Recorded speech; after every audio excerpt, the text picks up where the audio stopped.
Your Sweet Nothings, posted originally on the Archive of Our Own at http://archiveofourown.org/works/45310345. Rating, teen and up audiences. Archive warning, no archive warnings apply. Category, M/M. Fandom, Bungo Stray Dogs. Relationship, Dazai Osamu Nakahara Chuya. Dazai Osamu Nakahara Chuya. Edogawa Rampo. Additional tags: established relationship, unplanned pregnancy, trans Dazai Osamu, Bungo Stray Dogs, pregnancy reveal, Dazai being Dazai, Chuya being Chuya, but he's also high-key whipped.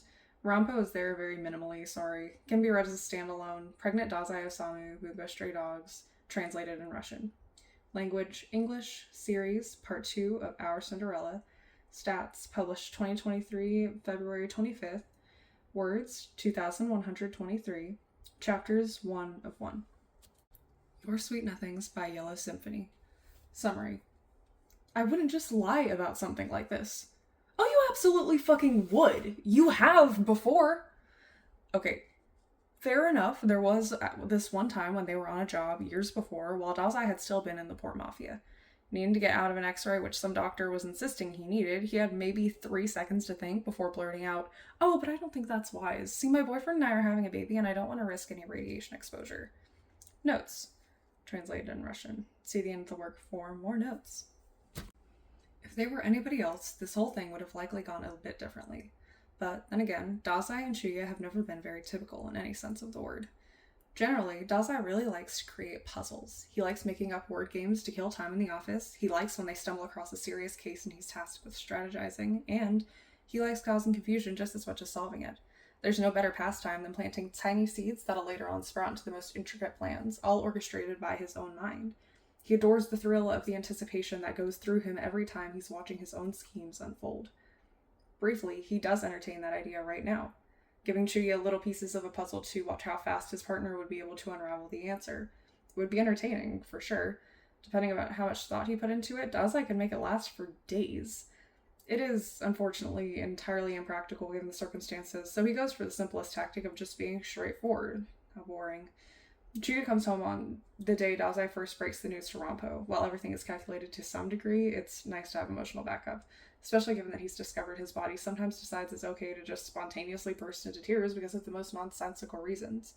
There's certainly a way to be tactful about such things for sure, so he at least waits for Chuya to take off his shoes and properly step inside before he smoothly turns in his direction, smiles, and, "I'm pregnant," he sings, then immediately adding, "Welcome home," as an afterthought, just to smooth out the blow a bit. He doesn't miss Chuya's entire body going rigid. Oh well.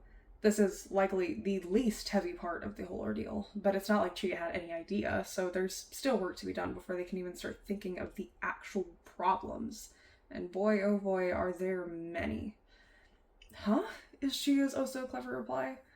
Dazai rolls his eyes, ignoring Rampo's snickers, and strolls toward his husband, takes him by the hand, and smiles as sweetly as he can, even though he knows Chuya hates it when he does the whole batting eyelashes shtick, as Chuya calls it. "I am incubating a tiny person in my body as we speak," he informs, completely unhelpfully. Well, it's not what you prefer than yet, but wait, Chuya smacks his hand away. Rude. "Stop. What the fuck? Don't try to bullshit me." "I'm not." He backs up a few steps into the kitchen again, just in case Chuya will feel like throwing things. He isn't, Rampo adds as well. It makes a lot of sense if you actually think about it. "Shut up," Chuya groans, running his hand through his hair. "I can't believe you'd lie about something like that." "I'm not," Dazai whines. In all those videos Atsushi watches when he thinks no one is looking, the dad usually has a more happy reaction. It's not like he expected Chuya to cry, but to immediately think Dazai is lying is a bit much. "Don't be so mean to me. I wouldn't just lie about something like this." "Oh, you absolutely fucking would. You have before."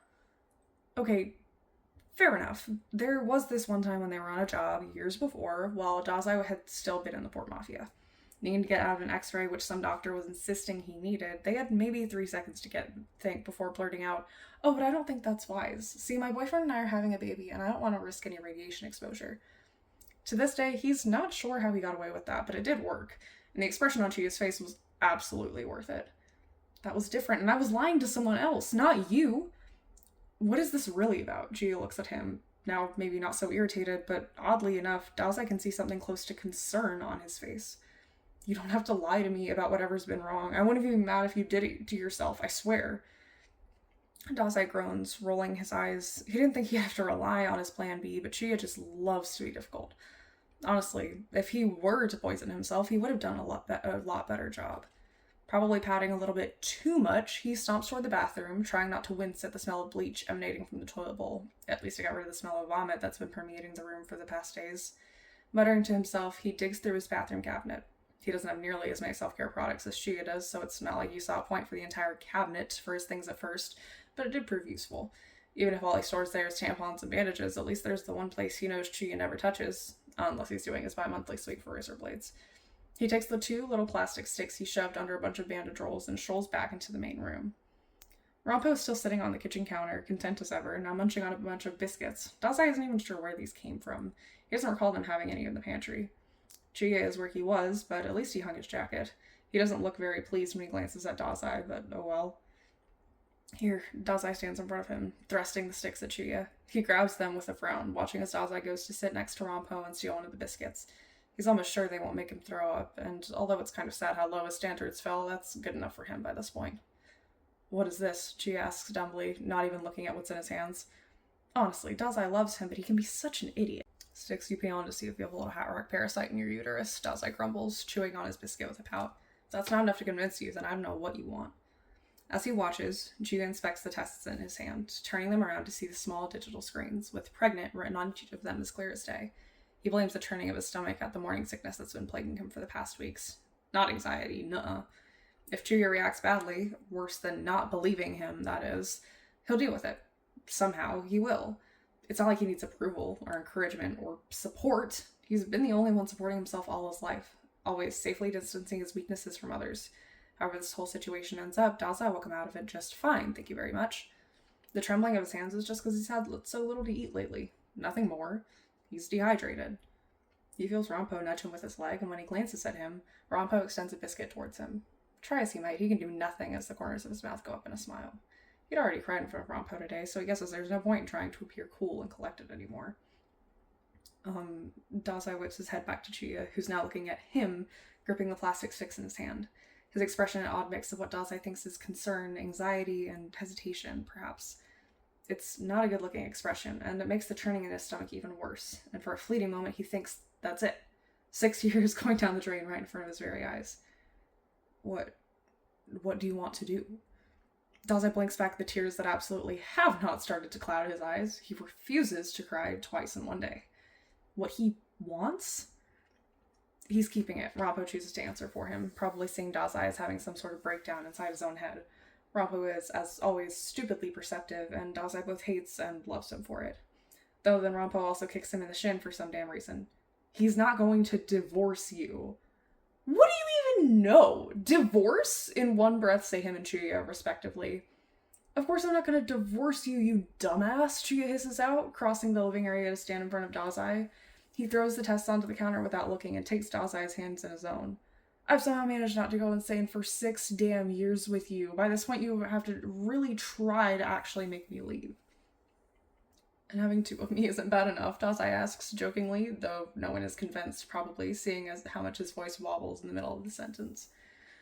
You know, G starts, a tiny smile appearing on his face. His eyes go soft and blue, and God, it's so stupid to be this in love with someone. That really doesn't sound so bad. Chia's hand squeezes, and Daozai is not going to cry. Hormone fluctuations be damned.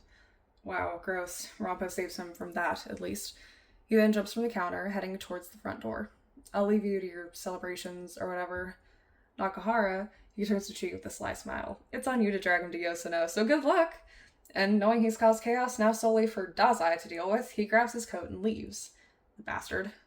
Daozai needs only to look at Chuya to see the gears in his head turn. How sick Daozai had been, how he's essentially stopped eating since the day before yesterday, how much weight he must have lost, his questionable mental health, blah, blah, blah. And once Chuya's eyes harden significantly, Daozai sighs. If you're about to say you're fine, Chuya seethes, it's not going to be easy to weasel out of this. Damn. I am. You can't eat anything. How is that fine?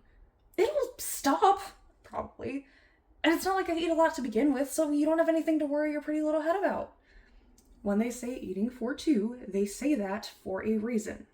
He doesn't really care for Chuya's tone right now. He really doesn't like it when someone speaks to him like he's 5 years old.